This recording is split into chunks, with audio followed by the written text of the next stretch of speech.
नरेंद्र मोदी अक्सर कहते हैं कि उन्होंने भिक्षा मांगकर गुजारा किया। कभी कहते हैं कि 35 साल के लिए, कभी कहते हैं 40 साल के लिए। आइए देखते हैं मजा आएगा। करीब 40 साल मैंने भिक्षा मांग करके खाया है। मैं 35 साल तक भिक्षा मांग करके 5 साल का आ गया। चलो इतनी तो बोलने में गलती हो सकती है, 35 साल हो 40 साल हो, लोग अक्सर भूल जाते हैं। बात तो सही है, लेकिन सवाल ये कि वो एमएलए पहली बार बने 2002 में, तब उनकी उम्र होगी 52 इयर्स। लेकिन उससे पहले 90s में ही पता नहीं कैसे उन्होंने फॉरेन टूर्स कर लिए। फॉरेन टूर्स 90 में। ये फोटोज देखो उनकी, आईफिल टावर के सामने पेरिस में, व्हाइट हाउस के सामने अमेरिका में, हॉलीवुड के सामने, लंदन गए, वो मलेशिया गए। वाह क्या सीन है, वाह क्या सीन है। क्या 40 साल भिक्षा मांगकर इतने पैसे कमाए जा सकते हैं कि फॉरेन के टूर्स कर ले 90s में? और साथ ही साथ इसी बीच में नरेंद्र मोदी ने बीए और एमए की 2 डिग्रीज भी कर ली अलेजिडली।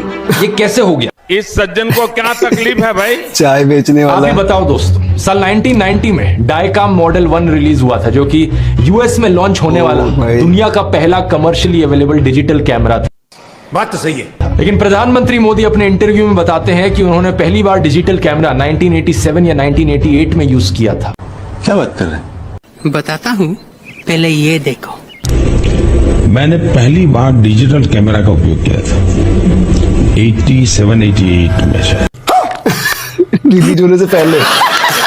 मतलब भिक्षा मांगकर यहाँ पर फॉरेन टूर भी कर लिए और डिजिटल कैमरा भी भाई। खरीद लिया डिजिटल कैमरा के रिलीज होने से पहले। वाह क्या फकीरी है। सही बात। वाह मोदी जी वाह, क्या फकीरी है।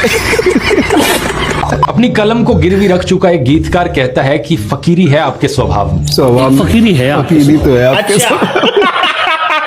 कभी नरेंद्र मोदी खुद ही कहते हैं कि हम तो फकीर आदमी हैं, झोला उठाकर चल पड़ेंगे। हम अरे हम तो तो फकीर फकीर आदमी आदमी हैं। है, झोला लेके चल पड़ेंगे जी। लेकिन पूरी दुनिया में आपने ऐसा कोई फकीर देखा है जो 1,40,000 का चश्मा लगाता हो? 1 लाख। अब ध्रुव राठी जब पोल खोलने पे आते हैं तो अच्छे की पोल बहुत ही अच्छी तरीके से सलीके से खोल के रख देते हैं। और इस वीडियो में ध्रुव राठी ने नरेंद्र मोदी जी की बिल्कुल पोल खोल के रख दी। किस तरह से उन्होंने बताया कि चाय बेचने वाला बंदा 90s में फॉरेन ट्रिप्स कर रहा है, डिजिटल कैमरा लॉन्च होने से पहले, रिलीज होने से पहले वो यूज कर चुके हैं डिजिटल कैमरा। एक दिन में 8-8 बार ड्रेस चेंज करते हैं मोदी जी। उन्होंने ऐसी पोल खोली है, ऐसी पोल खोली है कि उनकी फकीरी, जो बिल्कुल लग्जूरियस फकीरी जिसे कहते हैं, वो मोदी जी अपनाते हैं। अपने आप को कहते हैं मैं फकीर हूँ, झोला उठा के चला जाऊंगा। लेकिन उनकी फकीरी को सही से एक्सप्लेन किया ध्रुव राठी ने। उन्होंने कहा है कि एक फकीर जो 1,40,000 का चश्मा लगाता है। एक सोर्स के हवाले से उन्होंने बताया कि किस तरह से वो एक दिन के अंदर 8-8 कपड़े चेंज करते हैं, ब्रांडेड कपड़े, ये वो फलाना ढिमकाना। एक बंदा जो अपने आप को फकीर कहता है, अपने आप को चाय बेचने वाला कहता है, वो कैसे हो सकता है कि इतने सारे फॉरेन ट्रिप्स में? बड़े 90s में सीएम बनने से पहले फॉरेन ट्रिप करते थे जबकि चाय बेचते थे, डिजिटल कैमरा यूज कर चुके थे जबकि चाय बेचते थे, और अभी प्रधानमंत्री बनने के बाद ऐसे लाइफस्टाइल अपना रहे जो अच्छे रईस लोग नहीं कर पाएंगे। वैसी लाइफस्टाइल फॉलो कर रहे हैं मोदी जी। ध्रुव राठी ने इसमें उनकी ऐसी पोल पट्टी खोली है कि आप देखेंगे तो आप अपनी हंसी रोक नहीं पाएंगे। बहुत ही दंग कर देने वाला कच्चा चिट्ठा खोल के रख दिया है ध्रुव राठी ने। तो आइए इस वीडियो को पूरा देखते हैं और देखते हैं और क्या क्या पोल पट्टी खोलने वाले ध्रुव राठी इस वीडियो में। अपनी बूढ़ी माँ को नोटबंदी के लिए लाइन में खड़ा कर दिया और खुद घूमते हैं 12 करोड़ की मर्सिडीज खड़े करके 12 करोड़ की मर्सिडीज। एक तरफ तो शास्त्री जी जैसे प्रधानमंत्री देखे हैं देश ने। बताया जाता है कि उनके पास सिर्फ 2 धोती और 2 कुर्ते हुआ करते थे। बात तो सही है, कुर्ता फटकर इस्तेमाल करने लायक ना रहे तो उसे भी रुमाल बना लेते थे लाल बहादुर शास्त्री जी। ये बड़ी अच्छी बात कही आप। लेकिन प्रधानमंत्री मोदी की यूएस विजिट की इन फोटोज को देखिए, एक दिन में 4 बार कपड़े बदलते हैं। बस यही देख के तो पूरे सपने आते हैं। जब प्रिंट में लिखेगा इस आर्टिकल को देखिए, उत्तराखंड और हिमाचल जाते हुए प्रधानमंत्री मोदी ने 8 घंटे में 4 बार कपड़े बदले। यही नहीं, ओए होए। अभी और सुनिए। इस टाइम्स ऑफ इंडिया के आर्टिकल को देखिए, प्रधानमंत्री मोदी गंगा आरती करने गए तब भी कपड़े बदलते जा रहे हैं। गंगा आरती करने के कपड़े बदलते जा रहे हैं। वाह रे वाह। हुबली टाइम्स वालों ने तो इनकी फैंसी ड्रेस का एक पूरा कोलाज बना दिया। इंडिया टुडे ने भी इनकी 22 हेड गियर्स की कलेक्शन दिखाई है इस आर्टिकल में। और इस इंडियन एक्सप्रेस के कोलाज को भी देखिए। ये सब क्या देखना पड़ रहा है? अच्छा है मैं अंधा हूँ। अगर ये फकीरी वाली बात भी नहीं बैठती लोगों में, तो इस सब के बाद अगला हथियार आता है कि इनको भगवान का अवतार ही बना दो। भगवान एक का बार नहीं, अवतार। 2 बार नहीं, बल्कि कितनी बार कितने नेताओं ने बार बार प्रधानमंत्री मोदी को भगवान से कंपेयर किया है। आइए देखते हैं, मजा आएगा। और मोदी जी भारत में भगवान का वरदान बन के आए हैं। भगवान नहीं, मनुष्य के रूप में नरेंद्र मोदी जी के रूप में अवतार लिया। ओए होए। हमारे माननीय प्रधानमंत्री जो खुद भगवान स्वरूप है, मोदी जी के रूप में श्री रामचंद्र ने जन्म लिया है। श्री रामचंद्र मोदी जी के रूप में। ओ भाई, भगवान महाकाल जी का अवतार है। मोदी राम और अमित शाह कृष्ण। अच्छा, अरे कुछ लोग तो मंदिर भी बनाने लग गए। पुणे में एक बीजेपी वर्कर ने नरेंद्र मोदी के लिए मंदिर बना दिया। गुजरात में इनका एक मंदिर बना, तमिलनाडु में इनके लिए एक मंदिर बना। क्या मजाक ओए चल रहा है। होए। इस प्रॉब्लम का समाधान ढूंढने के लिए इनके लोगों ने राम की सूरत बदलनी शुरू कर दी। क्या बात कर रहे हैं? पिछले कुछ सालों में आपने देखा होगा ये एंग्री हनुमान और एंग्री राम की आइकॉनोग्राफी गाड़ियों के पीछे इसे लगाया जाता है, ये दर्शाने के लिए कि ये है असली में भगवान राम। इस सज्जन को क्या तकलीफ है भाई? चरित्र ही बदल दो भगवान का। रामायण में मुसलमानों का कोई जिक्र नहीं है, लेकिन इन लोगों ने रामायण को भी तोड़ मरोड़ दिया अपने नफरतखोर एजेंडा के लिए। 2016 में एक बीजेपी एमपी ने कहा कि मुसलमान तो रावण के डिसेंडेंट्स हैं।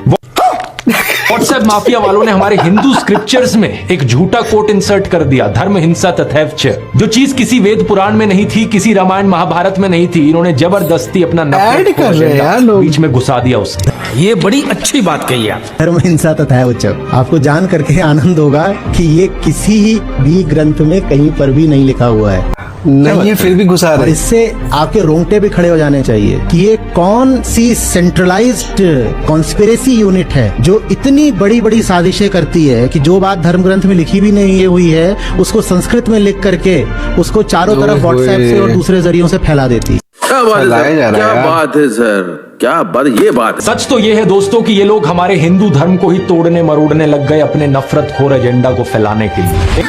सही पकड़े हैं। लेकिन अब बहुत से हिंदुओं को सही इनका पकड़े। एजेंडा समझ में आ गया है। इस तरीके का हमारे धर्म के साथ खिलवाड़ करना लोगों को अच्छा नहीं लग रहा है, इसलिए ये कार्ड भी अब फेल होता जा रहा है। तो इन बीजेपी वालों ने क्या सोचा कि अवतार से एक लेवल नीचे इन्हें सर्वगुण संपन्न शक्तिमान दिखाया जाए। ओए, शक्तिमान। जितना नजर में रहोगे उतना लोगों के दिमाग में घुसोगे। सही पकड़े हैं। अखबार पर नरेंद्र मोदी, रेडियो पर नरेंद्र मोदी, टीवी चैनलों पर ओए नरेंद्र होए। मोदी, फेसबुक पर नरेंद्र मोदी, यही नहीं, अभी और सुनिए। पेट्रोल पंप की होर्डिंग्स पर नरेंद्र मोदी, सड़क पर पोस्टर छपे हैं, गूगल एड्स पे करोड़ों खर्च करके अपना चेहरा दिखा रखा है, हर एक सरकारी स्कीम के इश्तिहार पे। बस यही देख के तो पूरे सपने आते हैं। अरे ये सब तो छोड़ो, कोविड वैक्सीन के सर्टिफिकेट पे भी नरेंद्र मोदी। सेल्फी पॉइंट्स तक बना डाले इन्होंने जगह जगह। 2022 की इस रिपोर्ट को देखिए। आईएनबी मिनिस्ट्री ने बताया कि सरकार ने 8 सालों में 6,400 करोड़ से ज्यादा रुपए खर्च किया इतना एडवर्टाइजमेंट। खर्चा हो रहा है इस पे, एडवर्टीजमेंट पे बताओ। हर रोज का 71 लाख रुपए तो अखबारों में ऐड देने में लगा दिया। और ये सब तो सरकारी पैसे से चलने वाली ऐड। डेली। इसके अलावा जो पार्टी फंड से चलने वाली ऐड है वो अलग। और गोदी मीडिया के एंकर जो दिन रात चाटुकारिता करते हैं वो अलग। हर जगह नरेंद्र मोदी। एक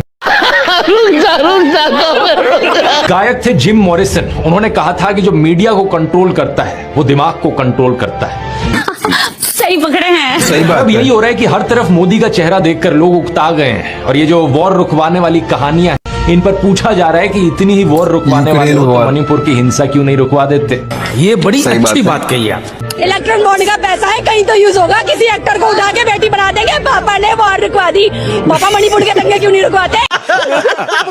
लोग पूछ रहे हैं कि भारत में सब चंगासी है तो 2022 में सब रिकॉर्ड तोड़ते हुए 2.25 लाख लोगों ने भारतीय नागरिकता क्यों छोड़ दी। Good question. इस मोदी अरे। मैजिक के खत्म होने का सबसे बड़ा सबूत यही है कि बीजेपी को दूसरी पार्टियों के उन नेताओं को अपनी पार्टी में लाना पड़ रहा है जिन पर भ्रष्टाचार जोड़ के एक तोड़ से की बढ़कर एक सरकार आरोप बनानी लगे। पड़ती।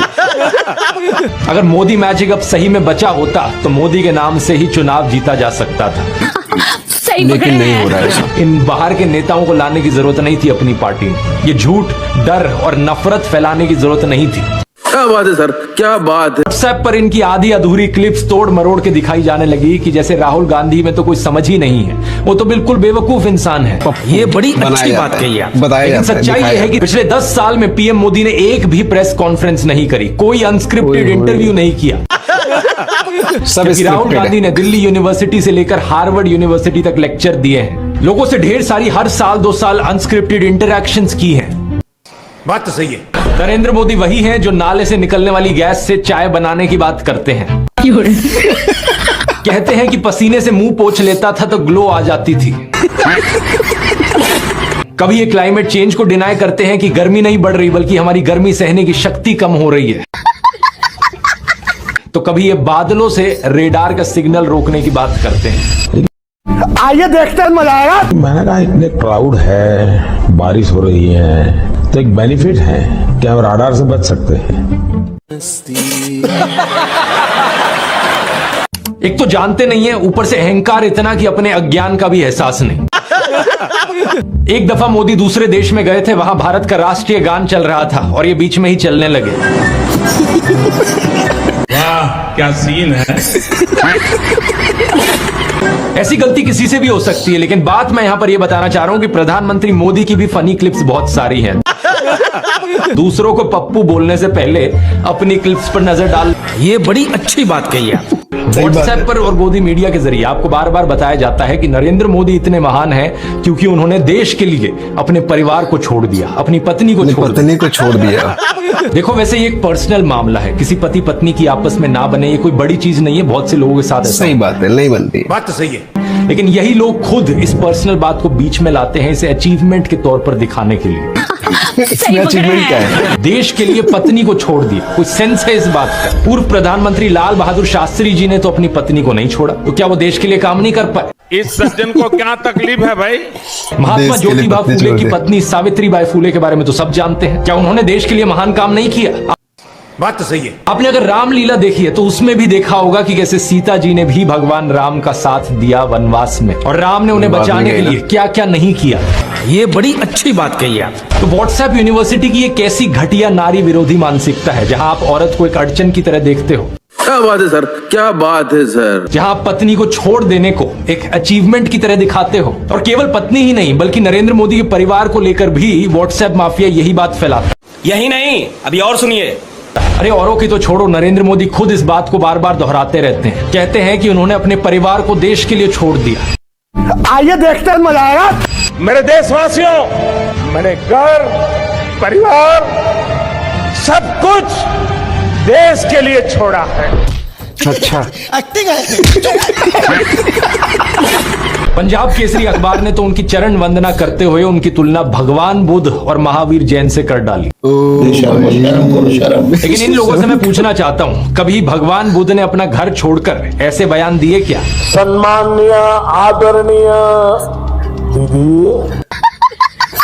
दीदी फरवरी 2020 में गुजरात में नमस्ते ट्रंप इवेंट हुआ था, तो गरीबों को छुपाने के लिए एक 1600 फुट लंबी दीवार बनाई गई थी। दिखे नहीं झुग्गी झोपड़ी। क्या बात कर रहे हैं? जरा खुद सोचकर देखो, 1995 से लेकर 2020 25 साल से गुजरात में बीजेपी की सरकार थी, जिनमें से 3 बार तो खुद नरेंद्र मोदी ही चीफ मिनिस्टर थे। बात तो सही है। लेकिन इनसे गरीबी नहीं हटाई गई, उल्टा ये गरीबों को छुपाने लग गए। इस सज्जन को क्या तकलीफ है भाई? अभी बदत है भाई, अभी बदत है। G20 समिट के समय दिल्ली में भी यही हुआ था। कुछ बस्तियों को हरे पर्दे के पीछे ढक दिया गया था, यानी कि इन गरीब लोगों की मूवमेंट को भी रिस्ट्रिक्ट कर दी। ये भगवान क्या जुल्म है। इसी के तहत ये पूरी दुकानें यहाँ से ढक दी गई हैं। जो थोड़ा झुग्गी टाइप घर थे उनको भी ढक दिया गया है यहाँ पर। शर्म करो शर्म। सोचिए कि ये कितना डीह्यूमनाइजिंग है। कोई आपसे कहे कि तुम अच्छे नहीं लग रहे हो, तुम तो एक दाग धब्बा हो। वो गोरे सेठ आ रहे हैं हमारे देश में घूमने, तुम्हें एक पर्दे के पीछे छुपा दिया जाएगा। कैसा लगेगा आपको ये सुनकर? उन गरीबों की सोचो, उन्हें कैसा लगा होगा। ये बड़ी अच्छी बात कही आप। सीधा कहते हैं कि यहाँ से जाओ, उस गरीब को तो भगा सकते हो, उस अमीर को भगा के देखो ना। तो इन सब चीजों के चलते नरेंद्र मोदी की ये जो गरीब परिवार वाली ब्रांडिंग थी, अब ये लगभग खत्म हो चुकी। सही पकड़े हैं। प्रधानमंत्री मोदी इसका ज्यादा जवाब दे नहीं पाए। उल्टा उन्होंने कोशिश करी थी ये कहने की कि अडानी अंबानी एक्चुअली में कांग्रेस के साथ मिले हुए हैं। आइए देखते हैं, मजा आएगा। राय शाहजहां ने कोशिश करें इस चुनाव में ये अंबानी अडानी से कितना माल उठाया है। अभी बदत है भाई, अभी बदत है। मार्च में आई इस रिपोर्ट को देखिए। भारत में इनकम इनइक्वालिटी 100 साल में सबसे ज्यादा हो गई है। इतनी बुरी हालत अंग्रेजों के जमाने में भी नहीं होती थी।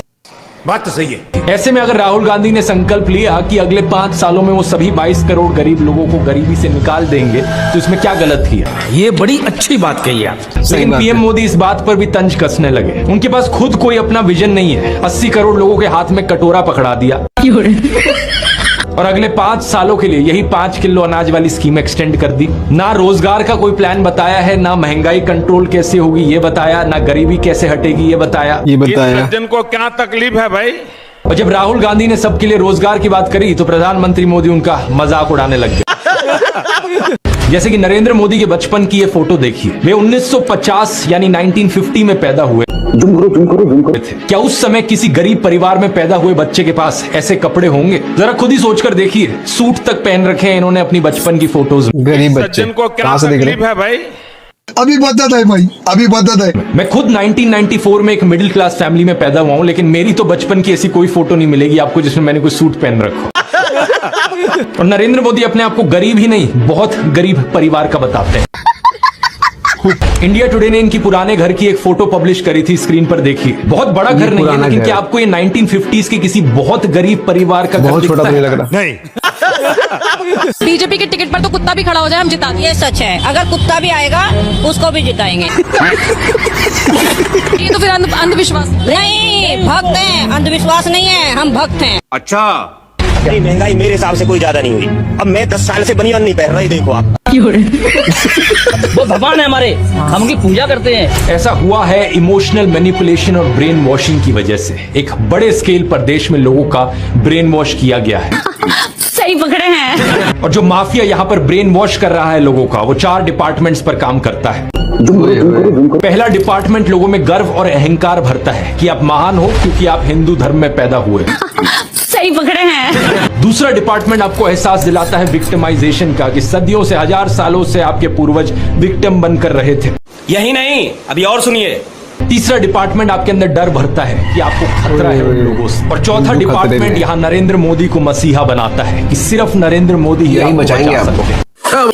ओ भाई, हंसते हंसते पेट में दर्द हो गया। ध्रुव राठी ने ऐसा पोल पट्टी खोला है नरेंद्र मोदी जी का कि बिल्कुल स्पीचलेस हो गए हम लोग। कुछ बोल नहीं पा रहा मैं कि क्या बोलूं। ऐसी ऐसी बातें सुनने में आई है। किस तरह से अंधभक्त को बनाया जा रहा है, किस तरह से उनका ब्रेन वॉश किया जा रहा है, किस तरह से उनको बताया जा रहा है कि आप खतरे में, हिंदू खतरे में है, हिंदू धर्म सबसे ऊपर है, हिंदू खतरे में है, और हिंदू को विक्टिम बनाया जा रहा है और फिर बचाया जाएगा नरेंद्र मोदी के द्वारा। आपने देखा कैसे कैसे वीडियो है, कैसे कैसे लोग बोल रहे हैं कि कुत्ता को भी खड़ा कर दो बीजेपी के सीट पर तो हम उसे भी जिता देंगे। कितने लोग तो उनको भगवान कह रहे हैं कि वो राम के अवतार है, कोई कह रहा है महाकाल के अवतार है, कोई कह रहा है अमित शाह कृष्ण है, भगवान राम, मोदी राम है। कैसी कैसी बातें चल रही है। एक तरफ मोदी जी के द्वारा बोला जाता है, बीजेपी के द्वारा बोला जाता है कि राहुल गांधी पप्पू, लेकिन मोदी जी का क्लिप देखेंगे आप तो इतनी हंसी आएगी और सबको पता चल जाएगा कि कौन है रियल पप्पू। जैसा इस वीडियो में आपने देखा कि वो फॉरेन ट्रिप पे गए थे और वहां पे राष्ट्रगान चल रहा था, वहां का वो चलने लगते हैं। ऐसी कई सारी फनी क्लिप्स हैं, लेकिन पप्पू बताया जाता है राहुल गांधी को। मोदी जी कभी प्रेस कॉन्फ्रेंस नहीं करते, अनस्क्रिप्टेड, कभी भी सामने से बात नहीं करेंगे, कोई जवाब नहीं होता उनके पास। सारे जितने भी भाषण देते हैं, जो भी करते हैं, वो स्क्रिप्टेड होता है। लेकिन if we talk about Rahul Gandhi, अगर हम राहुल गांधी के बारे में बात करें तो वो हमेशा प्रेस कॉन्फ्रेंस करते हैं, सामने से बात करते हैं, अनस्क्रिप्टेड लाइन्स होती है, उनको बिल्कुल रैंडम कोई भी सवाल पूछ लो सामने से जवाब देते हैं। बाहर जब फॉरेन ट्रिप पे भी सामने से जवाब देते हैं, अनस्क्रिप्टेड लाइन्स होती है उनकी सारी। जनता के बीच में जाते हैं, सीधे सवाल के सीधे जवाब देते हैं। ऐसा नहीं है कि बिल्कुल स्क्रिप्टेड लाइन होती है, मन की बात कर रहे हैं, भाषण दे रहे हैं खड़े होके स्टेज पर, स्क्रिप्टेड वाली। आपको समझ में आ गया हो किसे पप्पू बनाया जाता है, किसे बोला जाता है और है कौन रियल में पप्पू। इस वीडियो में ध्रुव राठी ने बहुत बारीकी से रिसर्च करके उनकी ऐसी पोल पट्टी खोली है। किस तरह से उन्होंने बताया कि बचपन का उनका फोटो दिखाया जहां पे वो सूट पहने हुए हैं, एक बच्चा जो बिल्कुल गरीब बता रहा है अपने आप को, वो सूट कैसे पहन सकता है। उनके बचपन का घर दिखाया गया जो अच्छा खासा डबल स्टोरी मकान है। उस टाइम पे जब मोदी जी बच्चे थे उस टाइम का घर है ये, और उस टाइम पे डबल स्टोरी घर होना बहुत गरीब नहीं माना जा सकता है किसी भी टर्म्स में। बहुत गरीब तो वो होते हैं जिनकी झोपड़ी वाले मकान होते हैं। इस वीडियो में ये भी बताया गया है कि किस तरह से मोदी जी अपने परिवार का नाम लेते हैं और कहते हैं कि मैं अपने परिवार को छोड़ा, पत्नी को छोड़ा देश के लिए। उसके जवाब में इस वीडियो में ध्रुव राठी ने बताया कि किस तरह से वो अपने फैमिली का नाम लेते हैं कि मैंने परिवार छोड़ दिया, पत्नी छोड़ दिया। लेकिन अगर हम कंपेयर करें लाल बहादुर शास्त्री से, उन्होंने कभी पत्नी नहीं छोड़ा। महात्मा फुले का एग्जाम्पल दिया जिनकी पत्नी और पति दोनों ने साथ मिल के देश के लिए काम किया। बहुत सारे नेताओं का कंपेयर कराया, साथ के साथ उन्होंने भगवान राम का भी कंपेयर करा। किस तरह से जब वनवास जा रहे थे तो उनके साथ सीता गई थी, उनको छोड़ के नहीं गए थे वो। तो इसको ग्लोरीफाई करना कि मैंने फैमिली को छोड़ दिया, देश के लिए छोड़ दिया, इसका कोई लॉजिक नहीं बनता है। बहुत ही शानदार तरीके से इस वीडियो में बताया गया। ये बहुत ही शानदार वीडियो था, मुझे तो बहुत मजा आया। मैं अपनी हंसी रोक नहीं पा रहा था, बिल्कुल पेट में दर्द हो गया हंसते हंसते, क्योंकि ऐसी इलॉजिकल बातें की जा रही है मोदी जी के द्वारा और किस तरह से फैलाया जा रहा है। इस वीडियो में देखा आपने किस तरह से एडवर्टीजमेंट पे पानी की तरफ पैसे बहाया जा रहा है। हर जगह होर्डिंग्स लगे हुए हैं, पेट्रोल पंप पे लगे हुए हैं, हॉस्पिटल्स में लगे हुए हैं। हर चीज को रीनेम करके उसका प्रधानमंत्री के साथ नाम जोड़ा जा रहा है, फोटो लगाया जा रहा है। हर तरफ मोदी मोदी मोदी करके उनके दिमाग में मोदी डाला गया है। सबके दिमाग में मोदी डाल चुके हैं कि बस मोदी है, मोदी है, मोदी है, मोदी है तो मुमकिन है। किस तरह से बताया, जब डोनाल्ड ट्रंप यहाँ पे इंडिया आए थे तो गरीबों की जो झुग्गी बस्ती है, गरीबों के इलाके, उनको ढक दिया गया था। और यही नहीं, गुजरात में ढका गया था। गुजरात में 25 साल 30 साल से बीजेपी की सरकार है, वहां पे गरीबों को छुपाया जा रहा है। दिल्ली में गरीबों को छुपाया जा रहा है। तो देख रहे किस तरह से गरीबों को छुपाया जा रहा है। ये नहीं कि विकास करके उनकी तरक्की की जाए, बल्कि उनको छुपा दिया जाता है जब कोई बाहर से कोई बंदा इंडिया विजिट पे आता है। तो ये सारी चीजें आपने वीडियो में देखी। वीडियो कैसी लगी आपको अपनी राय कमेंट में जरूर बताएं। अगर वीडियो अच्छी लगी तो इसे लाइक करें और अपने दोस्तों के साथ जरूर शेयर करें, ताकि वो भी जान सके इन चीजों को, किस तरह से ब्रेन वॉश किया जा रहा है, किस तरह से मोदी मोदी नाम को फैलाया जा रहा है, किस तरह से झूठ फैलाया जा रहा है। इस तरह की वीडियो में लाता रहूंगा, तो चैनल को सब्सक्राइब कर लीजिए। तो फिर से मिलते हैं एक नई वीडियो के साथ, तब तक के लिए खुश रहिए, मुस्कुराते रहिए।